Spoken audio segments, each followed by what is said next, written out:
Boa noite, estamos começando mais uma edição do BPNcast aqui no Lambreta Bistrô Café, ou Café e Bistrô, né? Se você não conhece ainda, na Frei Caneca, próximo ao galpão da antiga estação ferroviária.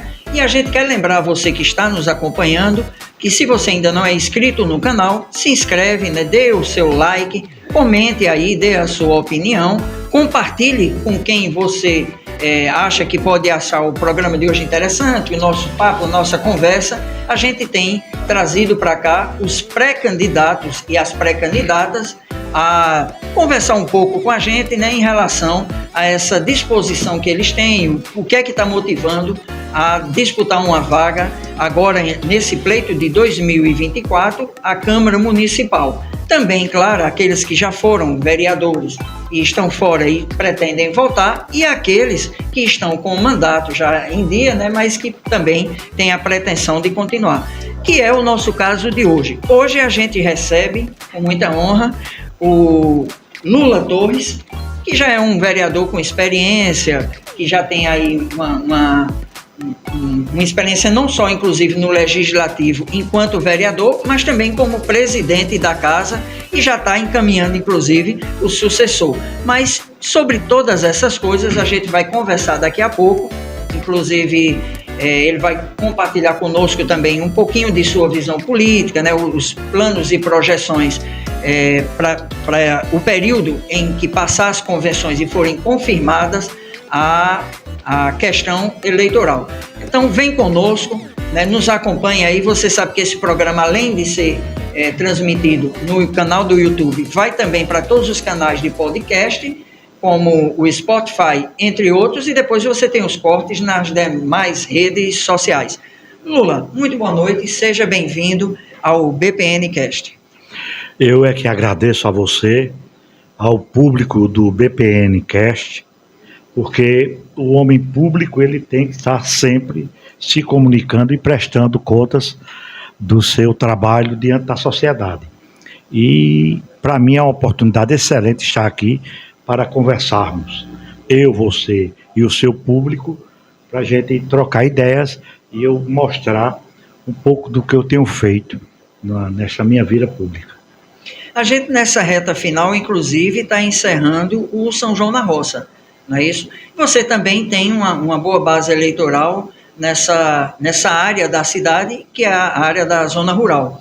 Como é que você viu essa edição de São João na Roça esse ano? Ocorreu tudo bem? Você acha que realmente é algo que veio para ficar, que vale a pena? Veio para ficar, e aqui eu quero parabenizar o prefeito Rodrigo Pinheiro e todo o pessoal da Fundação de Cultura, na pessoa do presidente Erlon, e acho que foi algo muito importante. A zona rural teve o seu dia de festa, teve o seu dia de lazer de uma forma muito especial, porque a gente trabalhou a nossa cultura. Eu sempre digo que o nosso São João não é uma festa qualquer, é uma festa onde a gente mergulha nas nossas raízes, né? A gente vê o nosso passado, vê o quanto o homem nordestino e a mulher nordestina foi forte, e nós somos dessa descendência, né? Desse sangue nordestino forte, e isso, o nosso São João tem mostrado isso, e o prefeito Rodrigo Pinheiro e o presidente Erlon Cavalcante, os dois estão de parabéns por um evento tão bonito aí na nossa zona rural. Esse resgate que inclusive começou na gestão de Raquel, né? E eles, eu acho que essa ideia foi muito interessante, além de ampliar, separar dos dias da festa, porque realmente era complicado essa divisão que a gente ficava, às vezes queria ir para a zona rural, não podia ficar até determinado horário, porque já estava começando aqui, e eu creio que realmente foi uma ideia muito válida. Na sua área também deu tudo certo? Deu tudo certo, e não é querendo puxar a sardinha para a minha área, mas lá em Peladas até hoje foi o maior público. O ano passado a mesma coisa. Eu sei porque eu estive presente, esse ano eu não estive, mas quer dizer que aconteceu maior ainda, aumentou mais o público, foi realmente uma coisa fora do comum.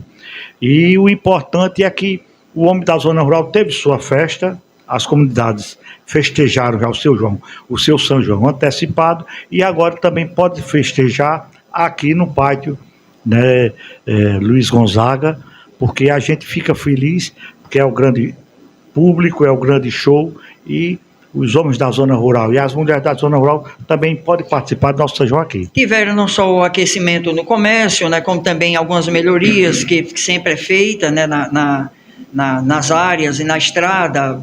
Isso acaba realmente trazendo um saldo muito positivo. Luiz Ferreira Torres, que é o nome do seu pai, não é isso mesmo. E Creuza Rodrigues Torres, pai e mãe de Lula Torres, que é também Luiz Ferreira Torres, tem esse mesmo, filho. Só que aí já vem com filho. O Luiz Ferreira Torres era comerciante, né? Quer dizer que você não necessariamente não herdou essa veia política dele. Ele tinha um comércio de sinuca e também tinha a prática de pescaria. Eu sempre vi em meu pai um homem muito voltado, comovido pela situação da nossa sociedade, principalmente aquelas pessoas que o procuravam lá no bairro São Francisco. E eu achava bonito, e eu acho que isso me levou a querer ser padre, porque eu achava que, como padre, eu poderia fazer um trabalho social, religioso, espiritual. Isso me ajudava muito, me alimentou muito. O exemplo do meu pai... Pescador de almas. E isso me alimentou muito. Depois deixei o seminário, achei que na política... Eu deixei o seminário, casei e achei que na política poderia caminhar nesse ideal de fazer sempre um trabalho bom para a nossa comunidade, para a sociedade. Aí ingressei na política, graças a Deus, hoje eu estou com 32 anos de mandato, né? E onde eu passei e onde eu estou passando, eu olho para trás e vejo que o mandato, a confiança do povo e o grupo político no todo tiveram atitudes que mudaram a vida para melhor da nossa comunidade. Tá certo, mas vamos puxar a memória um pouquinho lá para trás com Luiz e Creuza, que inclusive no caso, por exemplo, a minha mãe, a gente brincava dizendo que ela teve um time de futebol, que foram 10 homens e uma mulher, né? 10 na linha e 1 no gol. Mas desses 11, 7 faleceram, né? Só 4 permaneceram. E no caso da sua história, foram quase 18 irmãos, né? 18 irmãos vivos, se criaram 9, Deus tomou conta de uma, aí hoje nós somos 8 vivos, a mais velha, como já disse, Deus tomou conta, e tomou conta de papai e de minha mãe. O seu pai faleceu, inclusive, mais novo, não é isso? 59 anos, no ano de 1979. E a sua mãe está mais recente? Foi, agora. No caso da minha, completou 1 ano. A sua ainda é mais recente? Não. Não, mas já foi há pouco tempo. Foi há pouco tempo. Nessa curiosidade dos nomes, gente, eu fui atrás pesquisar e tive a seguinte informação, que no caso, o pai é Luiz Ferreira Torres, a mãe, Creuza Rodrigues Torres, mas Paulinho, que já é seu filho, não é Torres, embora que a gente chame de Paulo Torres. Conta essa história melhor para ele. Paulo Lindoso Torres, ele tem Torres. O Lindoso é da minha esposa. Do avô materno, materno, não é isso mesmo. Então agora eu entendi melhor. Aí, e tem o outro filho, o primeiro filho, que é Luiz Ferreira Torres Neto. E eu tenho um neto, que é Luiz Ferreira Torres bisneto. Nós temos 4 Luiz na geração nossa. É a família do Lula. Mantendo essa lembrança no passado, você acredita que puxou mais ao pai ou à mãe nas trelas? Porque a gente também teve informação que na sua infância você tinha uma vida muito traquina, né? Que é próprio também da gente quando é criança. Juventude. Há filhos que são, irmãos que são mais retraídos, né? Mais acanhados, e outros que já são mais Eu acho que eu puxei a minha mãe. Minha mãe era amiga de Ludogero. Ludogero morava lá na Rua Preta, e minha mãe morava ali onde chama-se o Beco de Manuel Gravatar, que é a Rua Santos Dumont. E o pobre de Ludogero descia a rampa para pegar uma lata d'água no chafariz.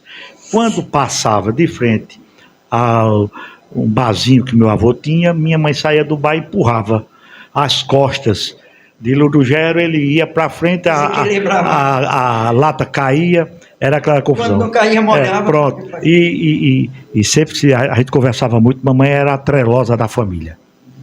Tem até uma pessoa do seu convívio, e a gente, à medida que é conversando, ele só, eu preciso de uma história só, que de repente a gente puxa lá e eu lembro a ele. Aí Paulinho estava do lado e dizia, não, essa não. Aí disse, então conte outra. Ela contava, não, essa aí não pode não. Mas entre as diversas... As que pôde ser contada? Entre as diversas histórias, inclusive tem uma de que o senhor cochilou, entrou na igreja e cochilou no ombro de uma beata que estava e terminou pegando no sono, não é isso? Foi. Agora não foi sono não, foi uma noite mal dormida. Foi uma noite mal dormida, aí aconteceu isso. Eu tenho lá na Rua Preta, eu nasci, eu me criei na Rua Preta e até hoje, Rua Preta, São Francisco, eu moro na Rua Preta. Eu só me ausentei da Rua Preta quando eu fui para o seminário. Eu passei 4 anos fora do bairro São Francisco. Fora isso, eu sempre estive lá. E a gente fez amizade lá, tudinho, e nós tínhamos um presepeiro por nome de Crispi lá no bairro São Francisco, Salatiel, a gente tinha uma turma da pesada. E nós brincávamos muito, mas graças a Deus era brincadeira sadia. Mas foi uma juventude sadia e ao mesmo tempo muito salutar, a gente se sentia muito bem com a turma. E nessa vizinhança com Luiz Jacinto, você chegou a conhecer pessoalmente, inclusive no período que ele já se caracterizava como Ludogero, fazia apresentações. O senhor chegou a acompanhar alguma coisa disso? Uma vez eu estava com minha mãe, e a tia de minha mãe, a gente chamava com ela Titia Toinha. E Titia Toinha, a gente ficava ali, onde hoje é o Bonanza da Rua Preta, ali era o Círculo Operário. E ali sempre foi uma parada de ônibus. Tinha a padaria de João Barreto? Pronto, não, ali era de Jacó, tinha o sinuca de papai, Depois, mais na frente, era de Seu Jacó, João Barreto. Aí, eu esperando o ônibus lá, para a gente colocar esse ônibus, minha tia Toinha, nesse ônibus para ir para o Alto do Moura, que ela morava no Alto do Moura. Ela é da família dos Rodrigues. Nós somos ainda parentes dos Rodrigues lá do Alto do Moura. E que tem um parentesco lá na frente, vem nascer os Rodrigues da família de Tony Gel, é verdade. Aí há um vínculo, há sangue nessa turma toda. E a gente, esperando para colocar a Titia Toinha no ônibus, passa Ludogero, um fusquinha vermelho, e chegou depois deu um ré, voltou. Quando voltou, eu conheci Ludogero e Otrópio. Aí ele, Creuzinha, tudo bom, ficou, cadê Luiz? Aí contou, e alegre com ela, tudo isso, a qualquer momento eu passo aqui para ir tomar um cafezinho. Aí conversou um pouquinho, e eu vou. Não, ficou muito, gravou muito, porque foi um pouco tempo ele morreu, né? Houve um acidente. E disse, a gente vai fazer uma viagem, mas depois eu vou ter um tempinho de passar aqui. Aí aconteceu o acidente e veio o falecimento dele e não houve esse encontro, mas isso me marcou muito. Os velórios e as grandes despedidas que aconteceram aqui, essa foi uma deles, né? Quando eles voltaram com os corpos e houve uma mobilização toda na cidade. E a Rádio Cultura anunciando tudo, foi realmente uma coisa que comoveu toda a nossa cidade e eu acho que essa região toda. Muito bem. Vamos lá, você falou um pouquinho da sua base histórica, já passou inclusive para essa parte da vocação ministerial, né? Então essa parte também a gente pontuou do chamado, do envolvimento com a Igreja Católica, posteriormente, né, de ter feito a opção de deixar essa parte da vocação, de servir, digamos, a Cristo na igreja, e sim passar a servir a Cristo, né, através da relação, da ação com as pessoas, né, porque eu entendo que a função do vereador não deixa de ser um sacerdócio. No período que nós trabalhamos mais junto, lá na Câmara, inclusive me chamava muita atenção quando você colocava aquela parte onde fica a tribuna, onde fica os vereadores como algo santo, algo sagrado. Eu, de início, né, eu até estava, meu Deus, para que esse exagero? Posteriormente eu vim entender, né, que era mais uma questão de zelo, né, e de cuidado, e a gente inclusive percebe isso em muitas coisas que acontecem, que a gente vê por aí na rede social, na Câmara, né, de uma determinada cidade ou localização. Por outro lado, o lado extremo, né, quando o vereador não tem esse zelo e esse cuidado, né, como a coisa é feita de forma esculhambada e maltratada. Então isso aí também é uma virtude, é um ponto interessante para destacar. Mas se a gente fosse identificar as suas influências políticas, quem é que lhe inspirou, que lhe chamou para esse meio político? Se é lá atrás o avô, a avó, ou talvez um personagem mesmo, uma liderança, não sei, Brizola, Miguel Arraes, alguma liderança assim, ou de onde é que o senhor acha que veio essa inclinação para a política, esse chamado para a política? O curso de teologia que eu fiz foi da teologia da libertação. E esse curso me mostrou que o padre não é só aquele homem que leva o ser humano a uma reflexão espiritual.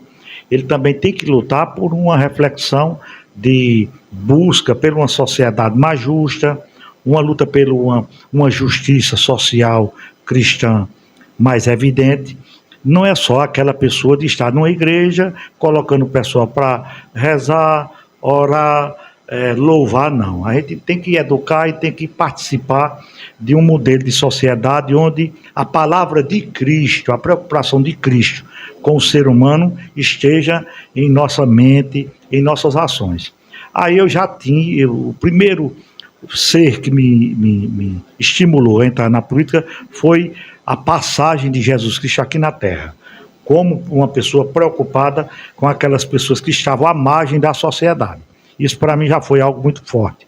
E também, aqui na Terra, eu entrei na política porque meu cunhado, Adolfo José, que é o proprietário da Coletivo, empresa de ônibus, a Coletivo, ele entrou na política e me chamou. Eu estava no seminário, disse: tu tem que vir para aqui para tu coordenar a parte financeira, porque é um ambiente, é um local muito reservado, tem que ser de gente de confiança, tudinho. Enfim, aí eu vim, eu digo: fala com o meu bispo, se ele autorizar eu vou. Foi quando eu vim, conheci minha esposa, me apaixonei de uma maneira fora do comum, uma paixão violenta, e o que eu agradeço a Deus é porque até hoje eu sou apaixonado, e ela hoje é mais importante na minha vida, muito mais importante do que quando eu comecei a namorar com ela. São 32 anos de vereador, são 40 de casado. 40 acho que recentemente. Foi, completei 40 anos, hoje tenho 2 filhos, 2 netas e 2 netos, e ela é a figura central de tudo isso, né? Da minha família, do meu porto seguro. Ela é meu chão. Eu não posso passar muito tempo sem estar perto dela, porque... Enfim, eu me sinto até um pouco, eu não gosto de falar isso, mas me sinto até um pouco dependente dessa união que Deus abençoou e até agora vem dando certo. Se fosse encontrar um segredo, uma sugestão, porque cada vida, cada perfil de casal também tem a sua história, mas o que é que o senhor diria? Por exemplo, numa geração, né, onde os relacionamentos são tão dissolúveis, né, ou tão superficiais. Qual o segredo de uma relação tão duradoura ou permanência por tanto tempo? Paulo, é difícil dizer assim uma fórmula. Agora, no meu caso, é um amor grande. E da minha esposa comigo também. É o cuidado, sabe? Eu estava agora no distrito na Vila de Peladas, e ela ligando: olha, venha. Quando eu cheguei já estava a camisa pronta, tudo pronto para eu vir. Esse cuidado, esse zelo que ela tem por mim, eu tenho por ela. Enfim, eu acho que é o amor. Quando Deus abençoa, a gente vai ter alguns desencontros, algumas briguinhas, que isso é normal entre um casal, mas o amor prevalece. Eu só posso dizer que é Deus atuando na vida da gente, porque dizem que casamento tem crises. Eu nunca tive, não sei o que é isso. Graças a Deus a gente nunca teve isso. Uma crise forte ao ponto de nenhuma. É uma coisa que eu digo assim e peço a Deus que continue desse jeito. Eu volto a dizer, eu acho que quando Deus me tirou, disse: você vai casar, você não vai ser padre, agora você vai ser feliz no seu casamento. Eu acho que ele tem cumprido isso, eu sou muito feliz no meu casamento. Essa sua visão em relação ao amor de Deus, né, na sua vida e que o leva também, né, a esse amor que tem durado esse período todo em relação à esposa, e essa relação também do líder religioso ou de quem frequenta a igreja, de que esse entendimento de que a relação dele com Deus não se resume aos atos dentro da eclésia, né, dentro da paróquia ou dentro da comunidade.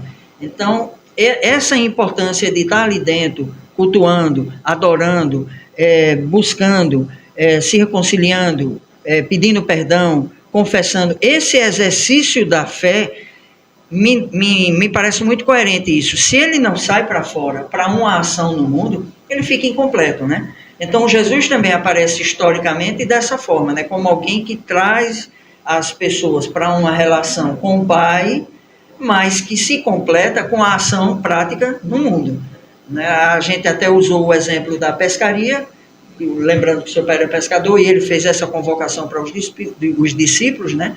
Que eram pescadores, e ele chama para ser pescadores de homem. E eu acho que também essa visão, às vezes, não é bem entendida, né? Como é que eu, na política, vou ser alguém que vai passar a imagem de Deus, ou da relação que tem de Deus ou com a igreja, de uma forma violenta, ou de uma forma odiosa, ou de uma forma agressiva, como em alguns casos a gente viu recentemente. Me parece que isso é uma distorção do que vem a ser, de fato, o evangelho mais saudável, né? Uma relação de fé mais coerente com aquilo que o próprio Cristo prega. Olha, o homem que, naquela época, o Cristo, o homem, ele vai em busca dos leprosos, ele vai em busca das pessoas com deficiência, que naquela época diziam que estavam pagando o pecado dos pais, né? Quer dizer, ele sempre foi foi em busca daquelas pessoas que estavam à margem da sociedade. A única oração que foi nos ensinada por Deus foi o Pai Nosso. E se você lê direitinho, você entende que sempre é pedindo ao Pai que me perdoe como eu perdoo aquelas pessoas que estão precisando do meu perdão. E mais ainda, um Deus que procurou uma mulher e um homem colocou o seu filho no meio dele, de uma família. O evangelho que até hoje é pregado começou às escondidas nas casas das famílias, porque os cristãos naquela época eram perseguidos. Aí, quer dizer, tudo gira em torno da família, tudo gira em torno do ser humano. A igreja é um ambiente que a gente vai se reabastecer, a gente vai ter um contato maior na espiritualidade com Deus, mas o que Deus e o que Jesus Cristo nos pede é a preocupação com o próximo. E na política, se você tiver a sorte de ter um grupo bom politicamente, você pode fazer várias mudanças para o bem em uma comunidade, com creches, com unidade de saúde, com escolas, com saneamento, dando mais dignidade ao nosso povo, e com isso você avança na qualidade de vida, e é isso que Deus pede, que cada nós que somos cristãos, unidos, façamos isso. Que é uma visão também coletiva de vivência da fé, né? É verdade. Voltando ao Pai Nosso, o Pai não é só meu, né? Inclusive, quando eu oro, não oro o meu Pai que está no céu, eu já uso essa expressão coletiva, que é o nosso. Claro que ele tem também forma de tratar a gente de modo individual, né? Porque ele individualmente nos ama, mas a gente precisa realmente exercitar mais essa visão coletiva. Voltando agora para o seu mandato, né? Que é um mandato aí já de chegar a 3 décadas. 32 anos com término, isso é verdade. Parte dela, inclusive, exercendo a liderança, a presidência da casa. Como esse programa, ele tem o blog e o programa, ele tem um alcance maior no segmento público, artístico, cultural, então, na sua lembrança, porque são muitos, que requerimentos interessantes, voto e aplauso, homenagem, entrega de medalhas, que ações, né, que poderiam ser destacadas na sua lembrança que alcançou o segmento artístico, cultural, que contemplou esse segmento? Eu sempre digo que o artista... Uma vez eu estava numa reunião e dentro dessa reunião, algumas pessoas, elas estavam falando sobre um artista de São Caetano. E preocupados porque ele estava tendo uma evidência muito grande e poderia vir atrapalhar politicamente, isso, e chamaram esse artista de louco. Eu me levantei que eu não aguentei, eu digo, rapaz, deixa essa loucura, ela crescer mais, ela evoluir. esse rapaz está fazendo um trabalho lindo com as crianças. Enfim, eu digo, deixa ele sonhar, deixa o artista Na criar. época, a acusação de loucura até foi mais longe, né? Tentando incriminá-lo em relação a algo que poderia ter acontecido mais sério. Aí veja, eu sempre acho que o artista... Isso funcionou com ele, já que você já está passando para outra... Ele se tornou alguém louco, alguém que não... Não, ao contrário. Ele ao contrário, ele criou, ele colocou harmonia no nosso coração. Ele, muitas vezes, com aquele trabalho, ele sem nem perceber... O que ele criou, o que ele fez com aquelas crianças, tocou no coração de tanta gente, né, que muitas vezes nem conhece o autor desse trabalho no todo. E a gente, eu vejo assim, eu acho que o artista, eu sempre falo que Marinês canta uma música, Cerca Velha que o Tempo Derrubou. O tempo dessa cerca, jamais ninguém contou. Acabou-se o meu cercado, meu mundo sossegado, agora só resta... Aí tem... É como se fosse só essa saudade tudinho. E eu me lembrei, nesse momento, do meu pai, quando Deus tomou conta dele. Aí, quer dizer, Marinês, quem fez essa música, não estava pensando na minha dor. E aquela letra caiu bem naquilo que eu estava sentindo.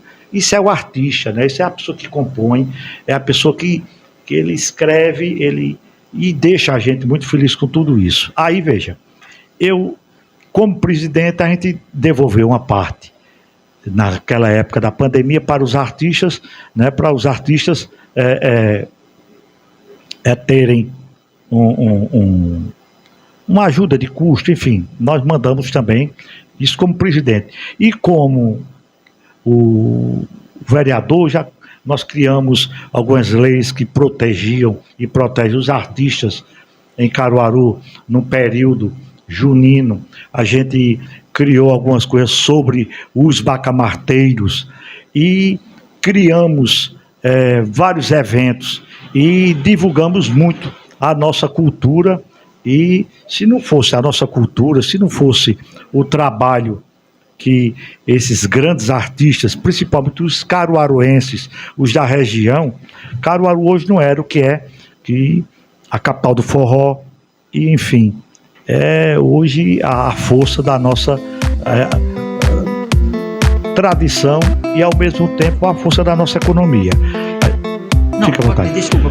A gente tem que saber e analisar e ver o quanto o artista, né, a nossa cultura gira em torno financeiro na nossa economia nesses períodos todos. Mexe gastronomia, mexe com uma série de coisas demais. E a gente lembrando da arte, do talento, lembrando da gastronomia, tá chegando aí o aroma do café. Eu tô vendo, viu? Servido. Feliz da vida olhando pra moça, já agradecido.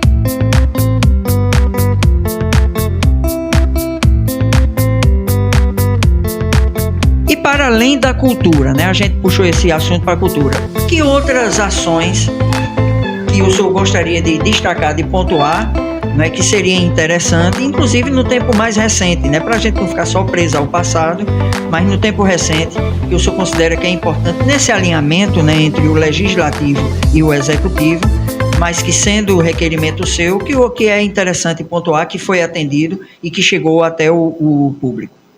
Olha, nós temos, até graças a Deus, pelo tempo que Deus tem me dado esse mandato, eu posso dizer que me sinto um homem realizado na vida pública.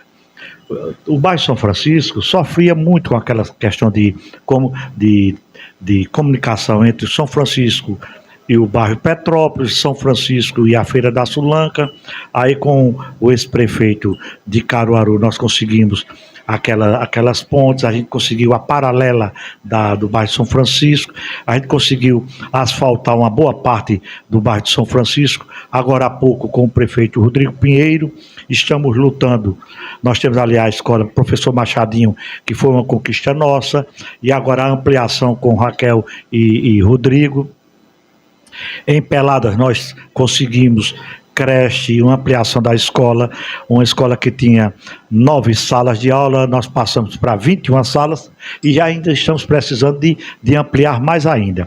Quer dizer, temos uma unidade de saúde excelente, nós temos uma praça que abriga muito bem os jovens, enfim, a população lá em Peladas, que foi também um trabalho nosso, aquele cursinho popular, que foi um requerimento nosso, que eu acho que é interessante, porque tem ajudado muito o filho e a filha daquelas pessoas que muitas vezes não podem pagar, na época, o cursinho popular, o cursinho particular, o prefeito, na época, implantou o cursinho popular. Nós temos na saúde vários avanços ali no bairro de São Francisco, em toda a cidade, porque como vereador eu votei em projetos para o bem da cidade, não é?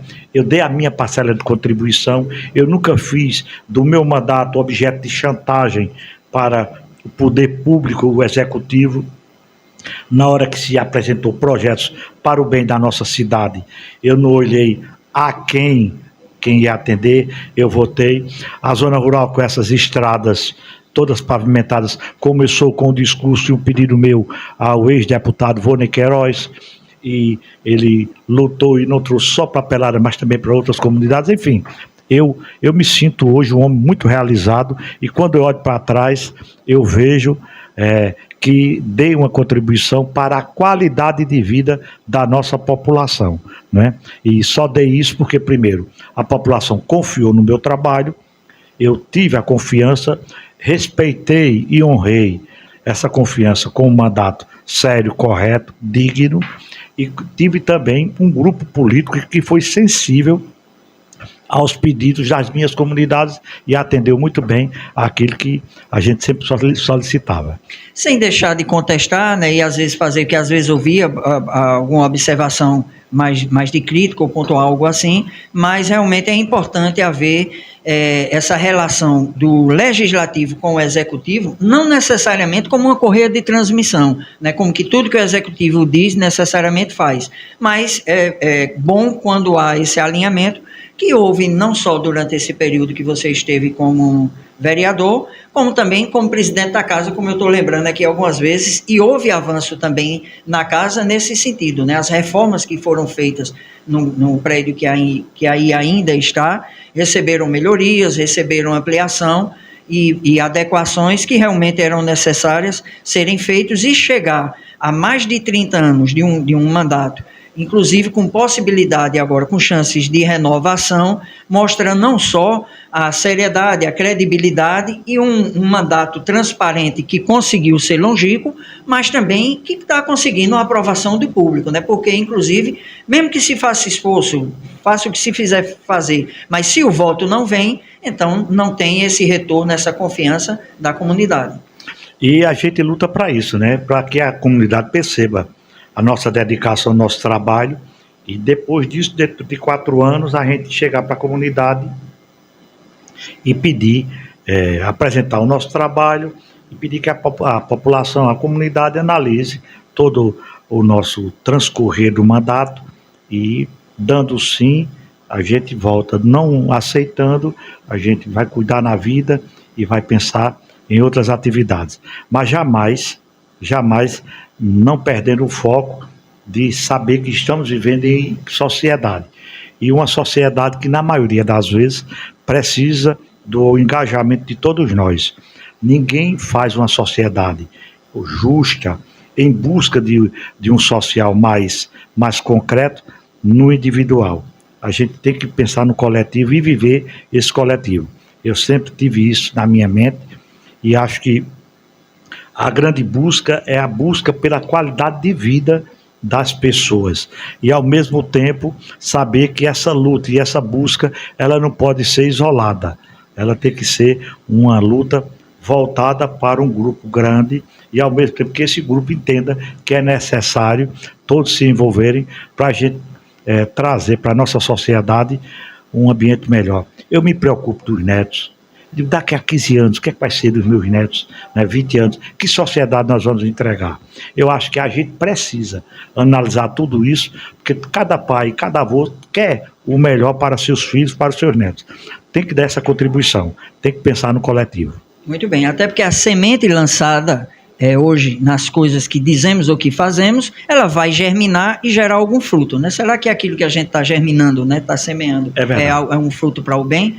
Agradecemos mais uma vez a sua participação conosco, nos acompanhando, você que clicou, que curtiu, que deixou seu comentário, você que já tem nos acompanhado e que se ainda não se inscreveu, né, hoje pôde nos dar uma força aí se inscrevendo no nosso canal, que a gente estava pedindo para chegar aos 3.000, já ultrapassou até com uma boa quantidade, queremos agradecer. E lembrar você também que esse programa você também pode acompanhar pelo Spotify e as demais redes. A Ana Paula, que esteve conosco na produção, mais uma vez, nossa gratidão. E agradecer também por você ter nos atendido, né, gentilmente. Volto a dizer, né, para a gente é uma honra poder ter na Câmara Municipal vereadores, né, da sua estirpe, mantendo a linha e o cuidado e o zelo, como você tem mantido não só consigo próprio, né, em relação à saúde, mas também com a qualidade de vida da população. Novamente registro a minha gratidão e deixo esse espaço agora para suas palavras finais. Olha, Paulo, eu quero agradecer a você, a toda a sua equipe, agradecer a Deus que tem sempre me dado uma orientação de vida e eu, dentro do possível, eu procuro viver isso e dizer que estamos felizes, realizados e com muita coragem, com muita força, com muito desejo de prosseguir com esse trabalho e dando essa contribuição para que a nossa sociedade sempre busque a justiça social, o engajamento cristão e que a gente tenha sempre essa construção do bem na nossa sociedade. Que Deus continue nos abençoando, nos protegendo e nos dando força para juntos estarmos unidos em busca de uma sociedade melhor. Um abraço. Estou sentindo falta de algo que ele costuma fazer e ainda não fez. Eu espero que a gente termine junto com esse sinal que é um símbolo, não é isso? É o agora, símbolo da... Deixa, esse símbolo é mais para os padres, os pastores. Eu fico no dia a dia, no reservado eu faço, mas aqui um grande abraço e Deus abençoe e até o próximo programa.